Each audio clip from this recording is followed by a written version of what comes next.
Hi, Ricky. Hi, thank you for joining. Thank you for having me.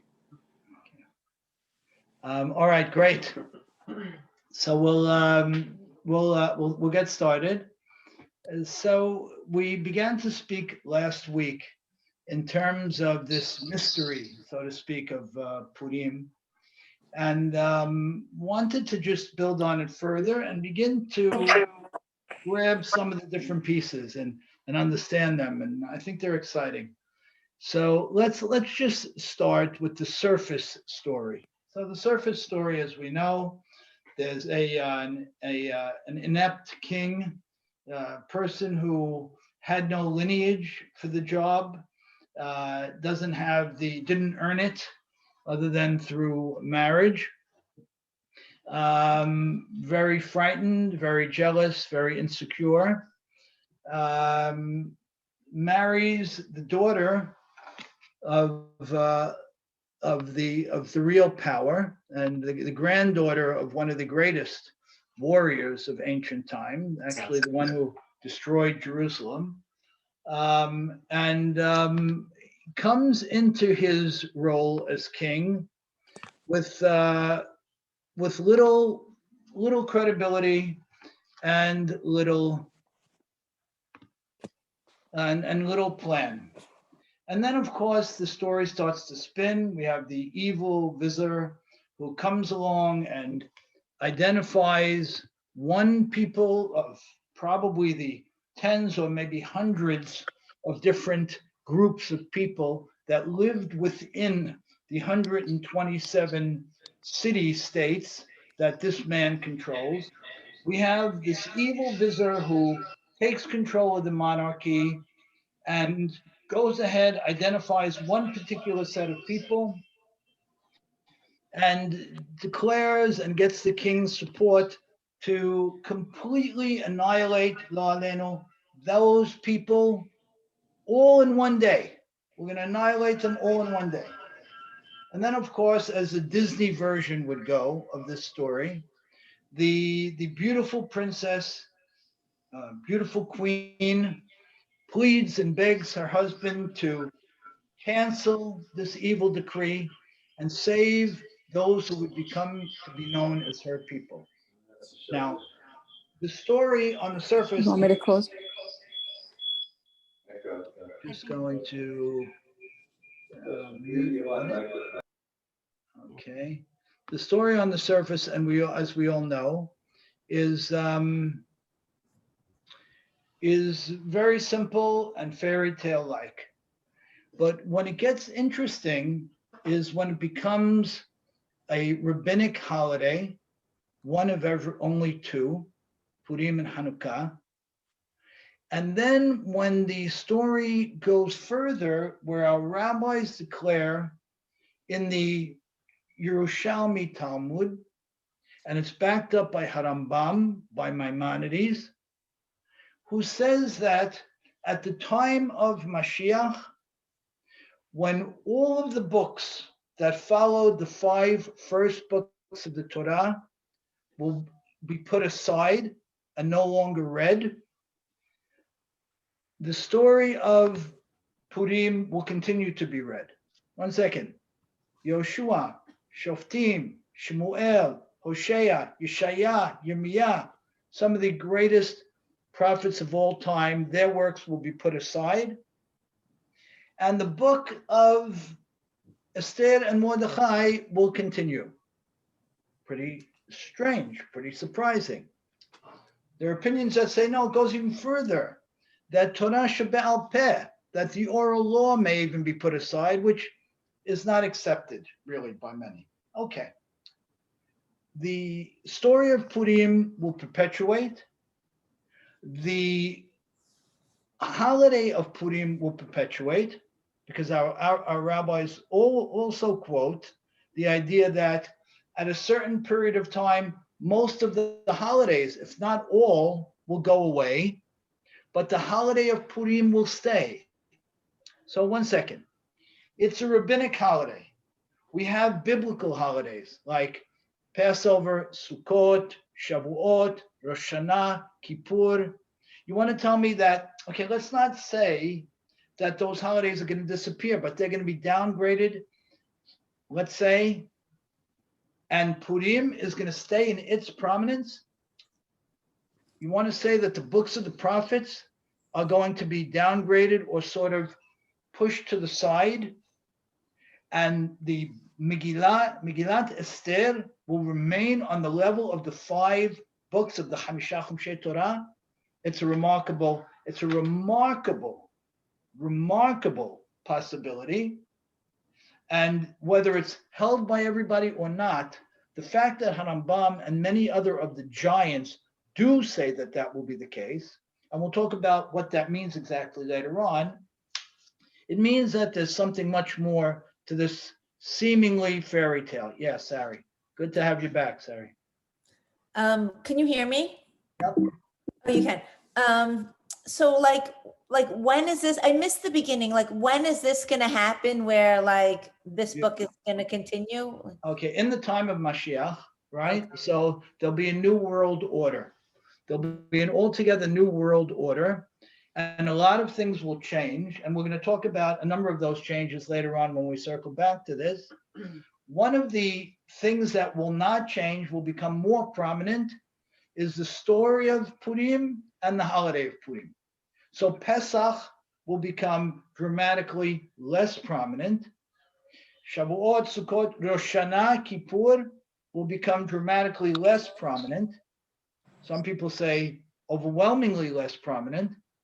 And this one-day holiday decreed by a man and a lady outside of the land of Israel, that will stick. So that's what we want to dig.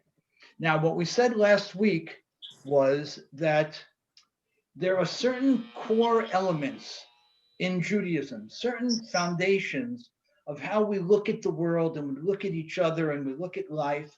And we went into them in depth last week. I'm going to review them very quickly and then move from them. We said the first one was machaneh. Machaneh is an encampment. We are an encampment as we were in the desert forever. The encampment means that we will be absolutely heterogeneous, absolutely different, and live absolutely together. So this is the model, the eternal model for the Jewish people, that we will have machaneh. We won't be separated all over the world. We will ultimately come back together, connected as a community of different people, of different families, of different customs, living together, learning from the differences and growing. So the concept of machaneh is something that perpetuates throughout Jewish history and in every iteration wherever we are. We're a machaneh now in the Syrian community. We're a machaneh in the New York Jewish community. We're a machaneh in the American Jewish community, and on and on. Next, we said that within that machaneh, there's a commitment by HaKadosh Baruch Hu to establish a mishkan, to establish a presence, to establish a tabernacle that, whether it exists in its physical state or not, which now it doesn't, it will forever exist in us.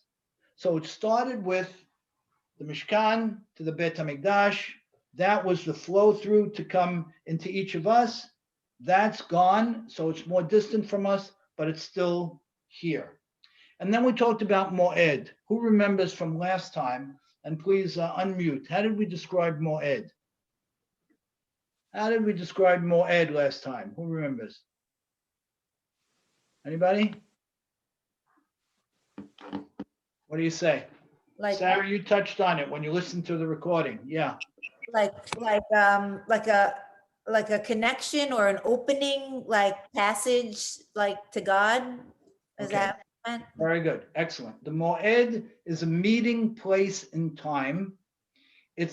When we celebrate a holiday or a Moed, we spoke strongly last time, and it's very, very important that we don't commemorate what was, we engage.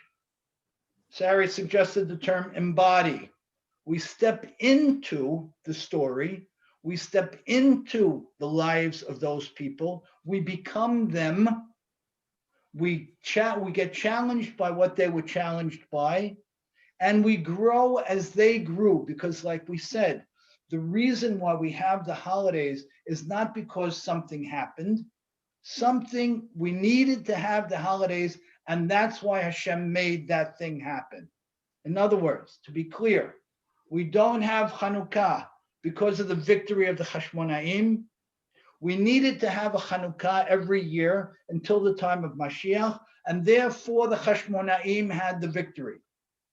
So when we look at it that way, we understand that it's a moed means that I'm stepping into the holiday. I'm touching Mordechai. I'm connecting to Esther. I'm understanding Achashverosh. I'm living it. And when I say Shehiyanu in the beginning of the holiday, I really am thankful to God that I have the opportunity to step back into the zone so I can become more. And what we should get into the practice of doing is to say, now that I was Zocheh, I had the great merit of living another Purim, God willing, or living another Pesach, God willing. How did I change? How did I grow? How did I become more? A couple other quick things. We said a Megillah, as opposed to a general book in Judaism, a Megillah specifically, a scroll, is not meant to learn from it halacha, but to learn from it Meser Chayim, to learn life's lessons from it. So when we read Echa, when we read Ruth, on and on, when we read the Megillot, the handful of Megillot, the 5 that we have, the goal is not to discern a complex halachic issue. The goal is to learn Meser Chayim, to learn life's lessons. Last 2 points from last time, Nevuah, prophecy means that there is a 5th dimension, so to speak, or 3rd dimension, meaning I don't simply have the benefit of making decisions and engaging the world based on my experiences and my knowledge, but I have a permanently open portal where HaKadosh Baruch Hu is permanently ongoing, communicating with me to give me the tools to make decisions and choices way beyond what my experiences, as rich as they may be, and what my intelligence, as great as it might be, allow me to do. So we need to be aware of this prophecy, of this prophetic capacity, and we need to embrace it and we need to use it. Finally, comes along who? The great-great-grandson of Esav, Amalek, and he says, nothing doing. Nothing doing. You know that God you talk about? He ain't here. He may have created the world, but he has nothing to do with it. Encampment, out.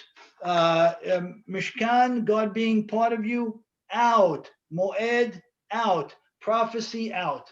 So the antithesis, the arch enemy of the Jewish people is Amalek, not because they pose a military threat to us. They pose an absolute threat, an existential threat. They stand against everything we stand for. Now, Amalek has a number of ways of showing its face. Hi, Serene, how are you? Amalek has a number of ways of showing his face. Sometimes it's overt, and sometimes it's very subtle, and we're going to talk about that a little more as well. Okay, that leads us back into the story of Purim. Now, let's get back to our Disney version for a minute.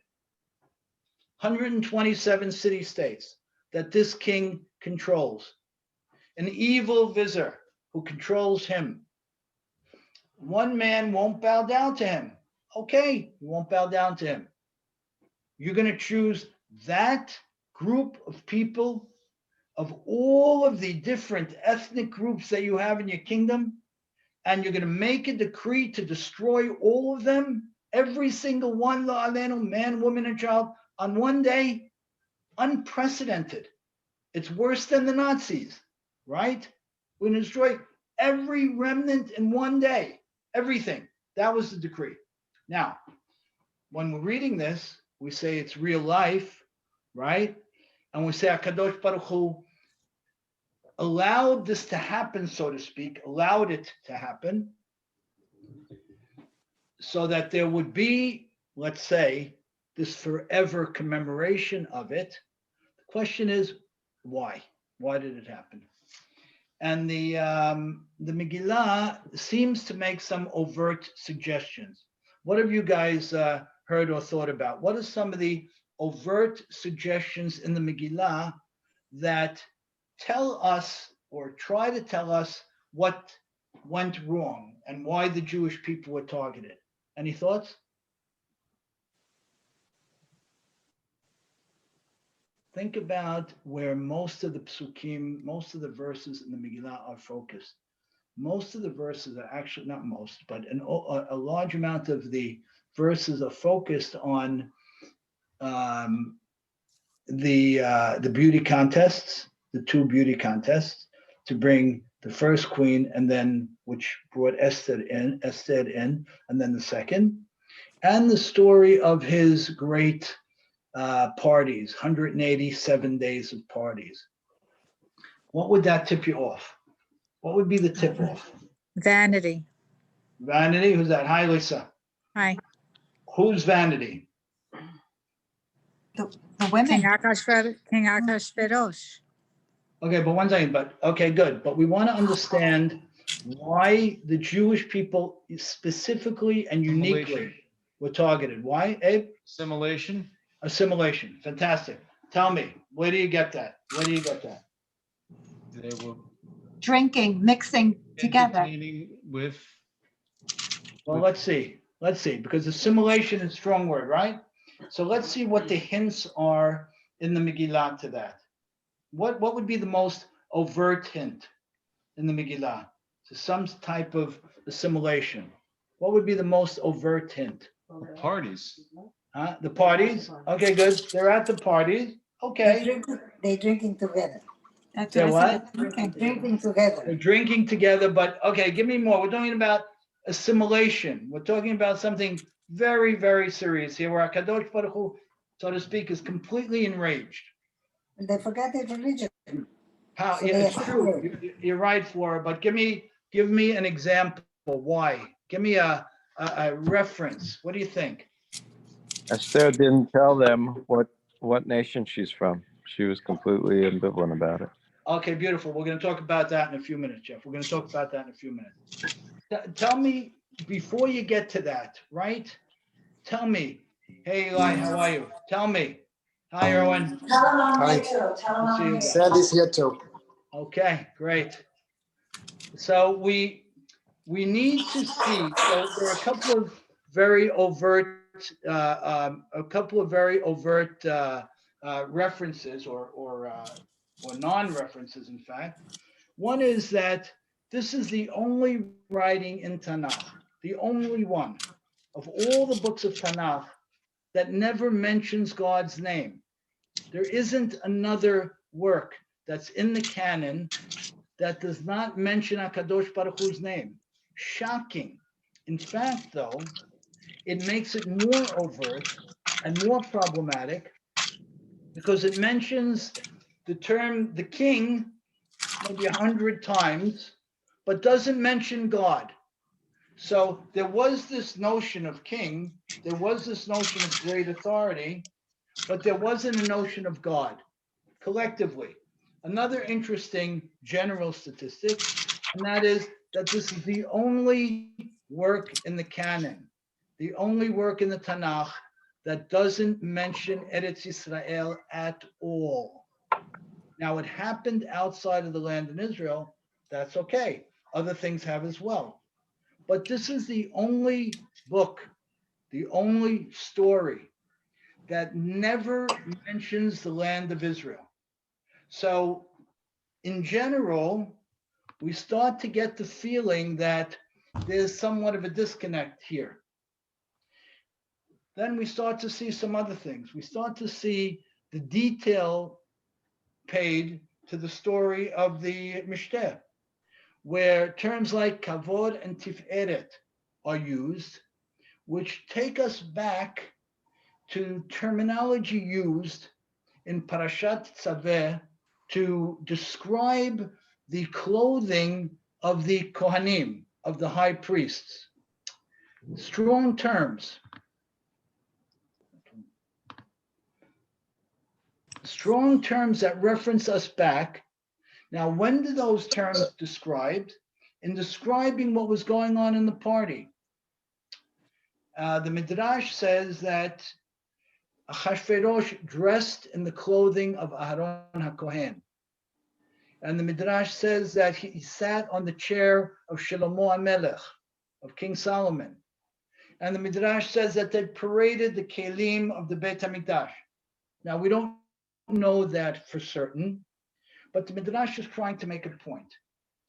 Then the story goes on with these crazy beauty pageants, where in fact what the king was doing is he was destroying the life of every young female in the community that he desired.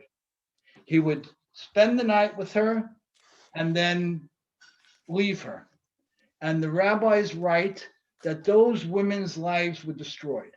Now, the question becomes, why all this verbiage on these situations? And our rabbis declare that that lifestyle, the distance from God, the distance from Israel, the overt acceptance of a very weak and undisciplined leader, king, was where the Jewish people were. So they bought into it. And that's why the rabbis say it wasn't a big deal for Esther HaMalkah to cancel Pesach. What does Esther do? If you look at the calendar, when Esther decrees 3 days of fasting, those were the first 3 days of Passover. So what is she doing? It's remarkable. She's canceling deoraitot. She's canceling biblical commandments. How could anybody cancel a biblical commandment? Really, nobody can. But Esther does. Why? Our rabbis say, because she says, what are we doing? They're so far away from being connected to HaKadosh Baruch Hu that why go through this Seder and Matzot and so on? Next, it's a sham anyway. Incredible, shocking, unprecedented that a human being, no matter how great, would go out and overtly, publicly cancel several biblical commandments. And what are we canceling? Pesach, Matzah, Haggadah, 4 kosot, 9 yards. Okay. Why does she cancel it, our rabbis say? Because it didn't mean anything. The Jews were so far away from it that she called them out on it and says, stop with the shams, stop with the symbolism, stop with the ceremony, stop. We're going to pull everything down. This is something that we obviously have not seen. It speaks to the great crisis that was going on. So imagine in this day and age, if the Jewish people were to reach a point of great assimilation, which unfortunately we are, thank God our community is exempt from it, where the rabbis got up and said, we're going to declare a national 3-day fast and we're canceling a biblical holiday in order to do so. I don't know if people would even do it. I don't know if they would listen, but they did. Then what happens is something very interesting. What happens is something very interesting. The Jews raise up arms and win. They fight and win, and they beat back the decree. They're not fighters. They beat back the decree, and things stop. Now, what happened then? Again, let's go through it again. Horrific circumstances, inept king, evil vizier, right? Real Disney type story. Why did it happen to the Jewish people? Well, we can't know for sure. But what we can do is look at the hints in the text and look at the more overt messages in the text and see what Esther HaMalkah does And then we say, wow, there must have been a great distance. Now, before we answer the question, let's look at one other story that happens outside of the land of Israel. What would you say is another story similar to this? Hanukkah. Which one? Hanukkah? Hanukkah, similar to this, but go more into the details. Think about the life of Esther and her experiences, and who else can we parallel this to? Who rises up in a foreign monarchy? Hannah, Which one? Hannah, Yosef. Yosef. Yeah, Yosef. Beautiful. Yosef. Beautiful. What does Yosef do? Very, very similar. The Torah talks about Yosef's beauty.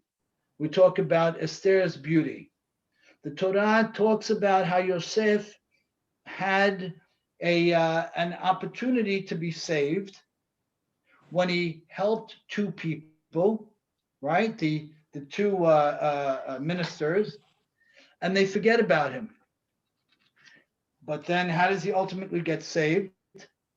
When Paro thinks about it in the middle of the night. Similar type of thing here. Achashverosh can't sleep. Mordechai Yehudi saved him from two perpetrators. Told the story in the middle of the night. Some Jewish person becomes royalty, so to speak, in a non-Jewish country under a non-Jewish sovereign and saves the Jewish people. Don't we also have Chen, Ricky? What do you Don't we mean? have? Isn't Esther? Isn't she referred to as having Chen, not just beauty? Yeah, absolutely, absolutely. She has Just like this. charisma. Just like Absolutely, Yosef. very nice. Exactly like you said. So the way Esther and Mordechai wrote the Megillah was to make us think about Yosef HaSadiq and what he experienced. So now we have this, yeah. But Yeah, go ahead. isn't the difference between what happened with Yosef and what happened now is that with Yosef, he did it by himself. He wasn't united with his brothers. Now with the Purim story, everyone united as a whole. Isn't that like? It's a great question, because what was Yosef doing? What was he doing in his case? What was our crisis and what was he doing? There was a hunger. He was saving his people. Right. But where was the crisis? The crisis where? Israel and Canaan. Right. But where was the Jewish crisis? What was the cause of the crisis? Where was the Jewish crisis? Within his family. Within his family. Beautiful. Yeah. Exactly. So Yosef HaSadiq has to save his family and thereby save the Jewish people, right? And the crisis around it creates the circumstances under which, to Joey's point, he uses his chen and his wisdom to save the Jewish people, right? Esther does the same thing. Now, we say that even after Yosef HaSadiq saved his brothers, they didn't fully get it. Because if you remember, when Yaakov Avinu gets very ill and is on his deathbed, or right after he passes, they say, you know what? Dad promised that you wouldn't hurt us. Right. I saved all of you, right? Didn't I? In this case, the Jewish people don't get it either.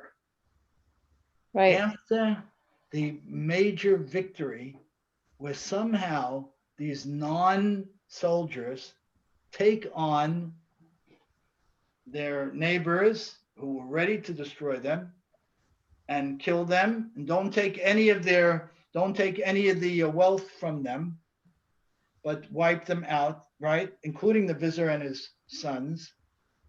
The Jewish people don't get it. So why is that a good thing? And why do we celebrate it? They didn't get it. Zeke, talk to me. Why is that a good thing? I'm a little lost, Ricky. Okay. I mean, I jumped in late and I'm not in it. Sorry. Okay. I'll frame the question differently for you guys. I'll frame it differently. Let's put our thoughts to it. I think We say that the Jewish people's acceptance of God and Torah here in the story of Purim was the true acceptance, kimu v'kiblu. Whereas their acceptance of Torah at the time of Moshe Rabbeinu was by onus, was forced. What? How do you want to explain that? Explain that to me. That's Huh? you hear the opposite though. You hear that the Aseh v'Nishma. I've heard it a million times. Right. We heard it a million times. It's true. Right. But our rabbis tell us, hi Rich, our rabbis tell us that at the time of Ma'amad Har Sinai, right? The mountain was held up over the Jews, right? And then Exactly. It was, right. It was midrashically, so to speak, held up over their heads. Right. And there was that level of acceptance. In this case, the acceptance was much more true and sincere. But I'm making the point. The Jews didn't get it. When Mordechai and Esther gather everyone together and we wage war and we win, they thought it was another Disney story. They thought it was the beautiful queen in the castle who got them saved. They didn't get it. So if that's true, why do we say that this is the holiday of holidays? This is the testimony of testimonies. And during the time of Mashiach, when other holidays are relegated or downgraded, and other works are relegated or downgraded, this will shine even brighter. Eli, come on, talk to me. What do you got? One second. Sandy has a point she wants to make. I don't want to interrupt you. Maybe because Hashem knows that what he's asking of us is difficult as a Jewish nation, and as him being our father, he wants to keep on giving us a chance and okay, make us do teshuvah and sort of. Okay. Good. I don't But where know. is it? Yeah, I think you're right. But where is it here? Where is it? We made a point in saying that the Megillah overtly speaks to us about the disconnect of the Jewish people. You know, the Hastarat Panim, our rabbis describe as not God checking out on us checking out on him. When HaKadosh Baruch Hu says that there'll be periods of benign neglect, of separation, of disconnect, he doesn't check out. He's talking about us checking out. Fine. So that's So what what's the question again? Say the question one more time. The question is, we started by saying this is the holiday of holidays. We described what we need as a people to thrive. We talked about the core elements that we reiterated from last week. We then talked about the disconnect that the Jewish people had. And we're now saying that the battle was won with the perspective that it was won naturally. Despite that, we still say that this is the ultimate holiday. Jews didn't see God's hand here. So why do we say that this was the ultimate holiday? What do you say?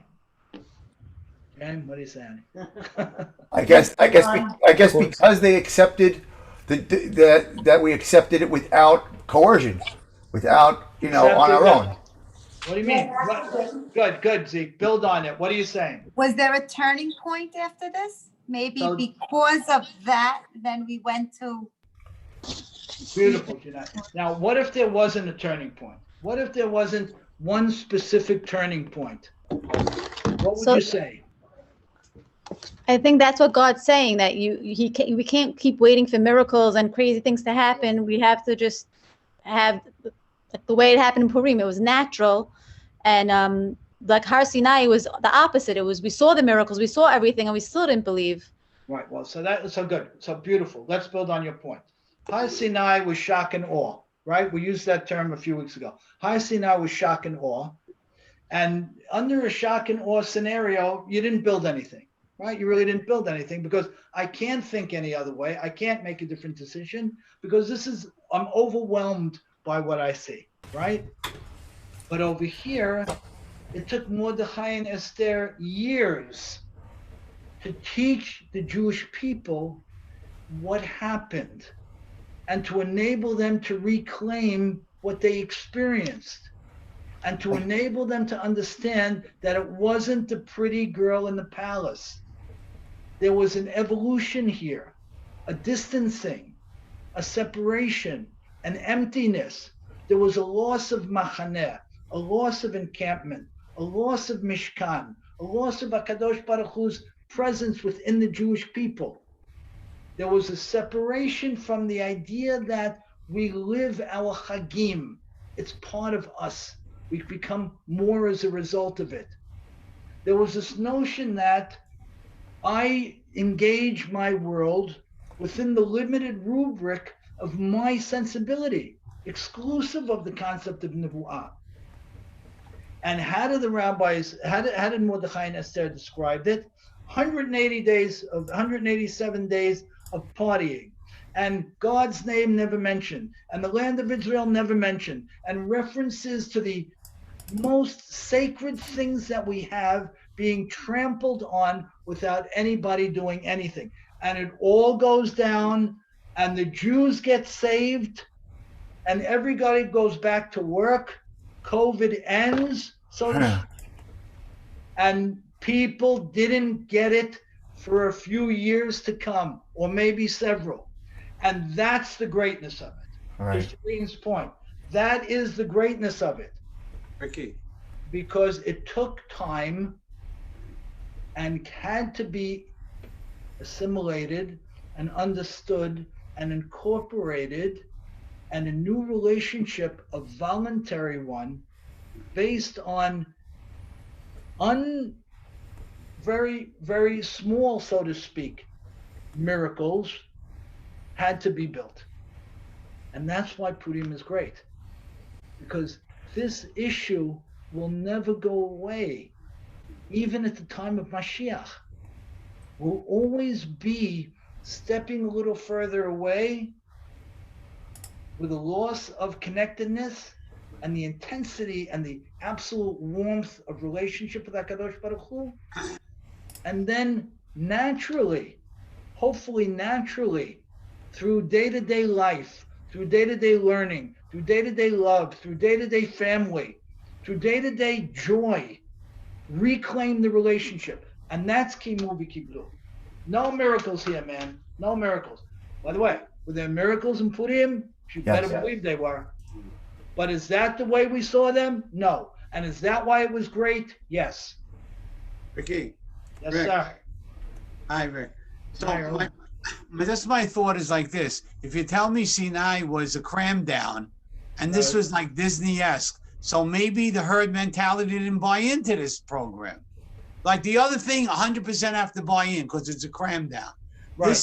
This is like, oh, it's beautiful. I like it. I don't like it or whatever. So maybe the approach wasn't a herd mentality, that they were running for the gates, no? So you like that or you don't like that? That it wasn't a herd mentality? Is that more convincing? I mean, I like the fact that they didn't all buy into it. Yeah, what do you like better? Well, I mean, the effective way is to cram down.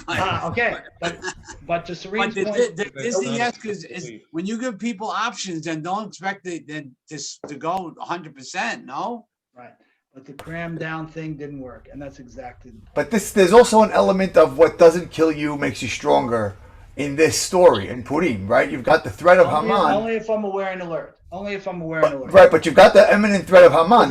You're aware of that, right? I want to ask us all a question. I'm asking myself at the same time. Is COVID catastrophic? We're entering the 12th month of the world being completely upside down. You don't have to sell it. It's catastrophic. It's catastrophic. We don't have to sell it. Yeah, right. It's catastrophic, right? Yes. Okay, so to go to Erwin's point, was this a cram down, or was it a Purim kind of thing? I personally, I don't know, honestly. There's no emergence yet. There's no emergence here yet. right? Beautiful, beautiful, beautiful, very good. So we don't know if this was a cram down or not. And in truth, unless it's a Har Sinai kind of thing, a Mount Sinai kind of thing, we'll probably never be able to know from Right. our limited human capacity if these things are cram downs or not. Right? Right. Beautiful. If Charlton Heston doesn't come, with the things, Exactly. Exactly right. That's exactly right. We're stuck. Right. The point being that if it's not a cram down, it's so much harder to grow from it. It's so much harder to change from it. It's so much less scary and overt. God forbid a person has a terrible situation. Yeah. So you score more brownie points with Hashem, with when it's not coerced. Is that what you're saying? And when there's not a major miracle, it's harder to believe. So you get more credit for it somehow in the credit system. No. It's not that you get more credit for it. It's you become more. Right. If I checked my brain at the door because I was crammed down or miracled out. Right. I didn't do anything. So now I became less human, less choice filled, less individual. Sure.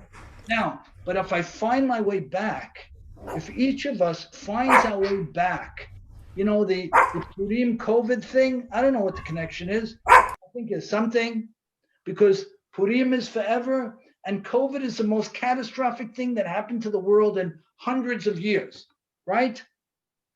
So how do we relate them? Is there a relationship? Definitely. Definitely.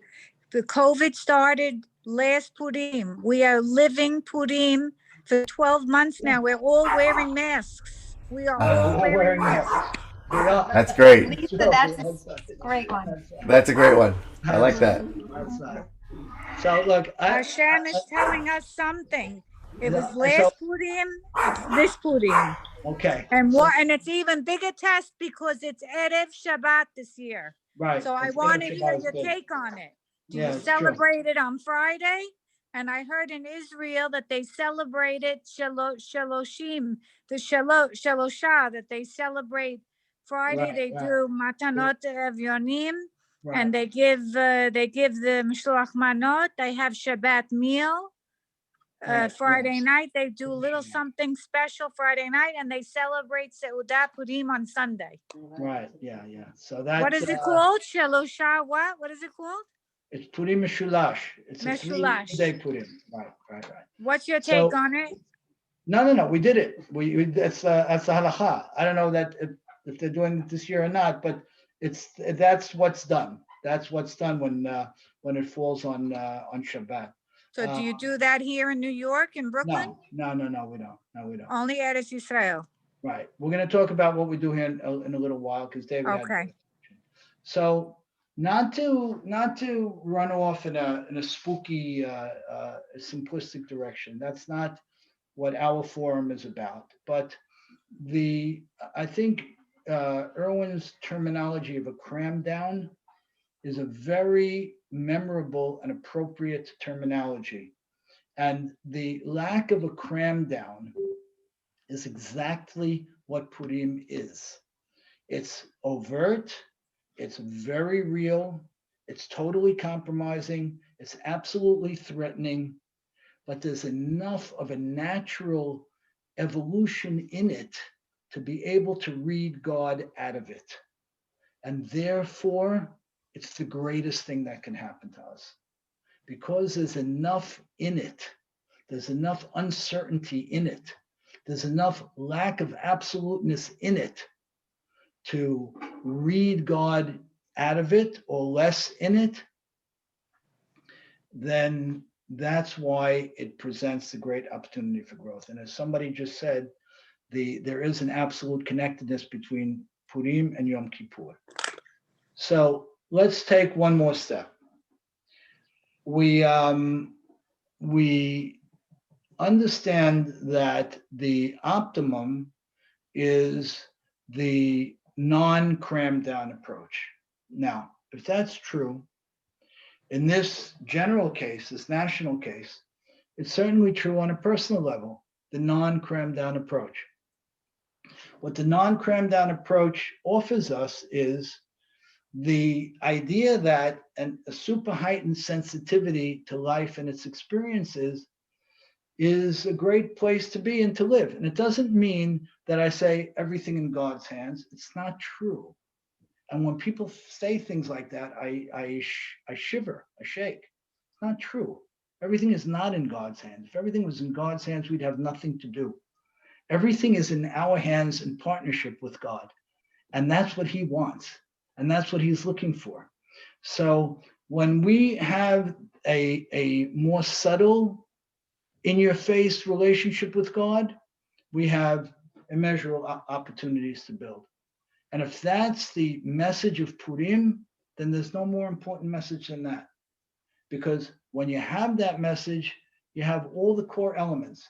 And when you live those core elements, prophecy, relationship with God, camp, the encampment, and so on, then we beat down the Amalek thing dramatically, and we build the lives that HaKadosh Baruch Hu intended for us to build. And if that's true, which it is, then even the time of Mashiach will call for this.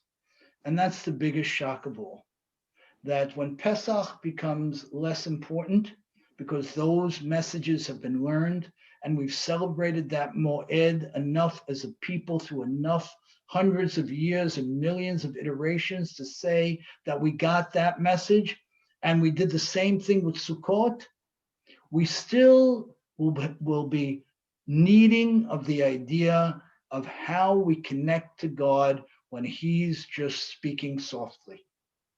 And whether COVID is him speaking softly or screaming, we don't know. But we need to relate it to COVID, Bagadol, and we needed to relate it to all of those day-to-day things that we experience. Thoughts, questions? We okay with it? Ricky, I have a question. Yeah. One. No.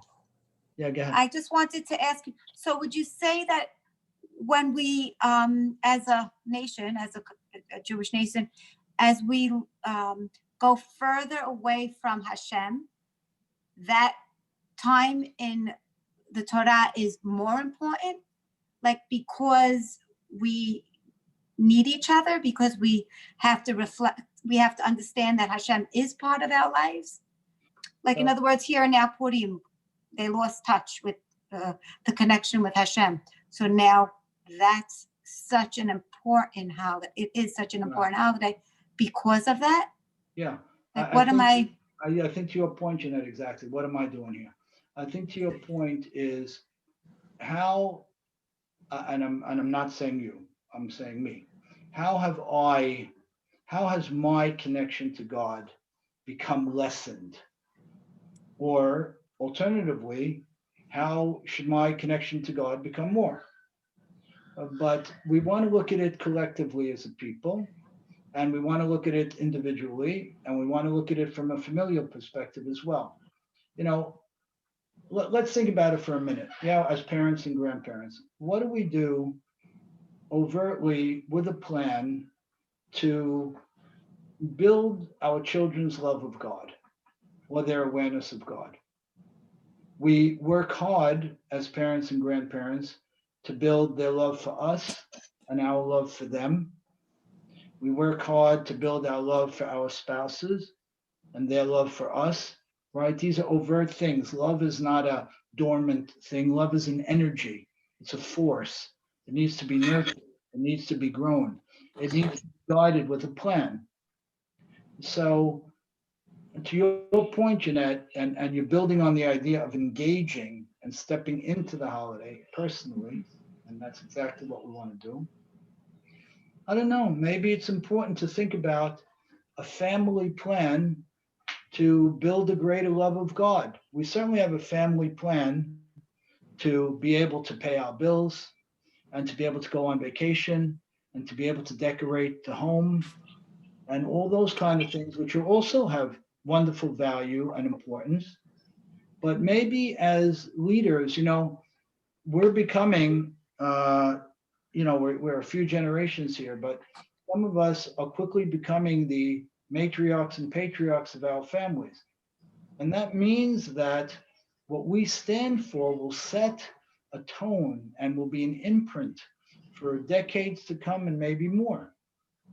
So when we think about the holiday of Purim and the distance, we know everybody could get closer to everybody. Every family can express more love. Every spousal relationship can be more sensitive and loving. And the same thing with God. What am I doing? Ricky Cohen, what are you doing to enable your children to love God more and to feel closer to Him? I think that's a pretty serious question that I'm reminded to ask myself of now. And the things that we do on a sort of benign level, like sending our kids to good yeshivot and so on, those are good. That's the subtle side of the cram down kind of thing. That's in the mix. But yeah, right, in the mix. But I don't know. What are we doing? I don't know. Is it on our program? Maybe it has to be. Not maybe. I think it does have to be. What am I doing? What am I doing to enable my children, my siblings, to love God more, to feel closer to Him? Right. So Ricky, once my rabbi once told me one thing that I never forgot. He said that unfortunately people find Hashem in the bottom of the ninth inning. That's right. That's right.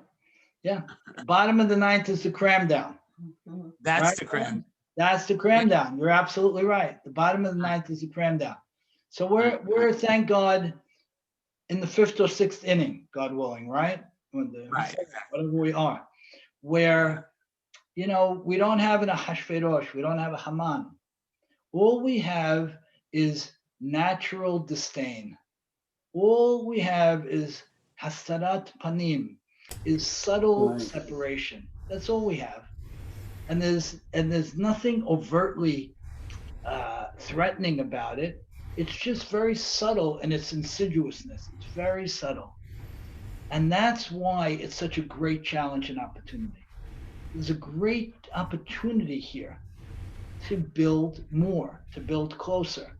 And I love the challenge. And this is a challenge I've personally taken on now, this coming up to this holiday of Purim, to build with my family, as a family, a greater love and connection to God, as a family. And I don't know what each family's little formula for that is, but it's a happy thing. It's a beautiful thing, a celebrated thing. And it's very much what Purim is encouraging us to do. Thoughts? Any thoughts, questions, ideas, suggestions? Yeah, I have a question, Rick. So if you look at just sort of simple Jewish history, the people didn't really get it, because when it came time to go back to Israel, they very few went back.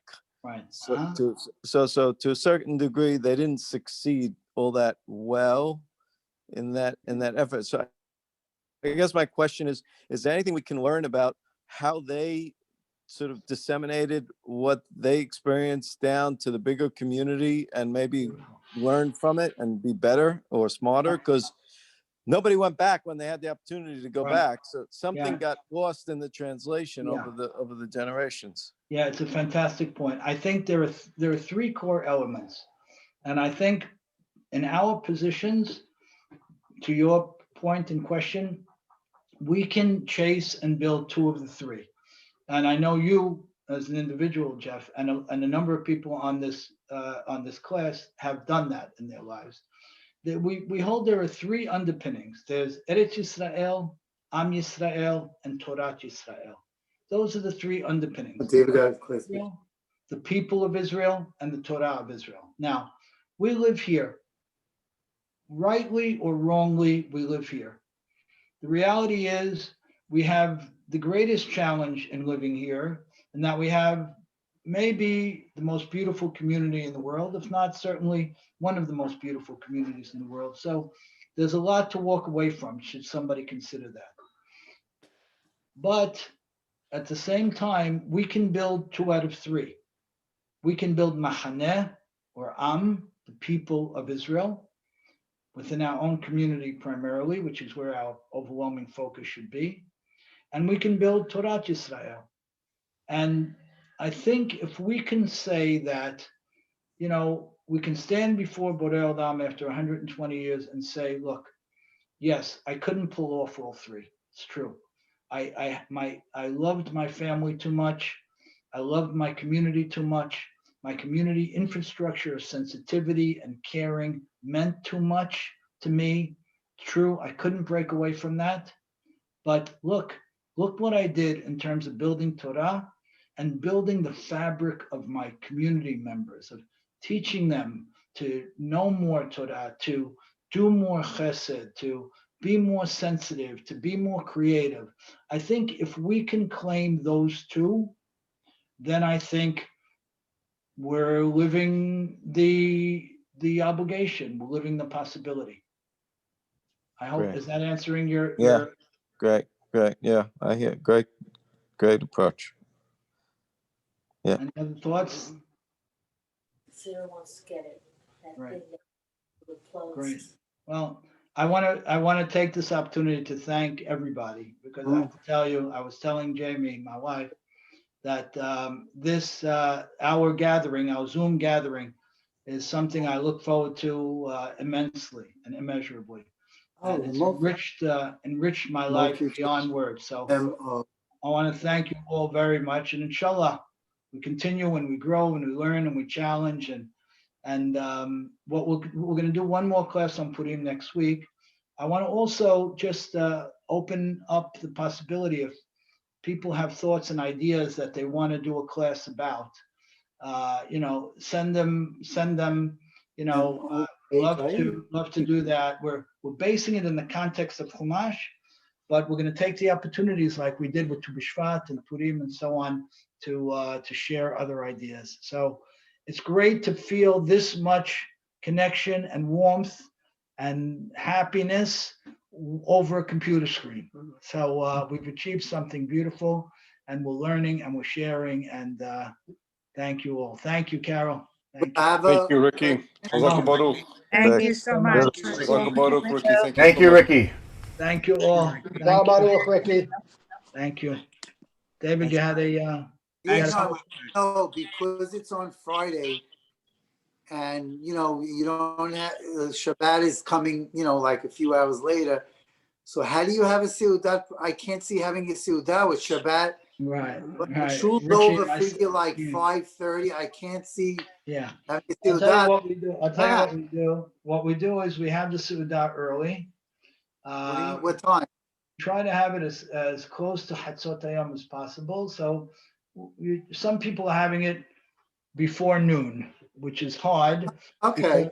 Because we want it to be a meat meal. The celebrative meals are meat meals, so we want it to be a meat meal. So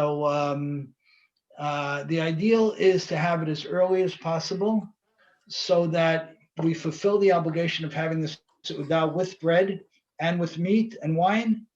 And then there's enough hours passed so we're hungry for the Shabbat dinner. Those are the 2 things we're juggling. We want to fulfill the mitzvah of the Seudat Purim, and we want to then have enough hours where we're hungry enough to eat the Friday night meal.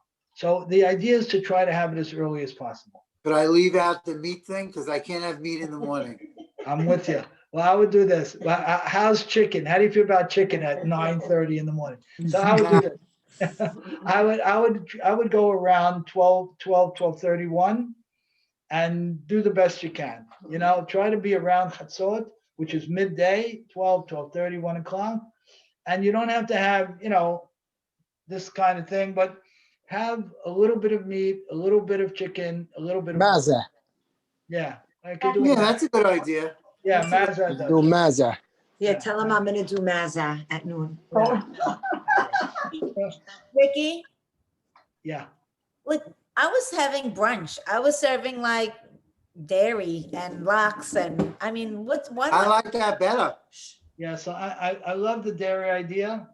I would have loved to do it. I looked back into the halacha on it, and look, if you cooked and you planned it and it's done, it's done. But it's really meant to be a traditional halachic seudah, which means it's with meat or chicken and wine rather than dairy.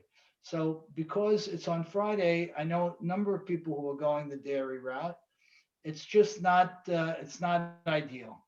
If you can do the other and maybe eat a little bit later, because we have the two competing halachot here. The halachat number one is that we have to be very hungry going into Shabbat. That's the main halacha.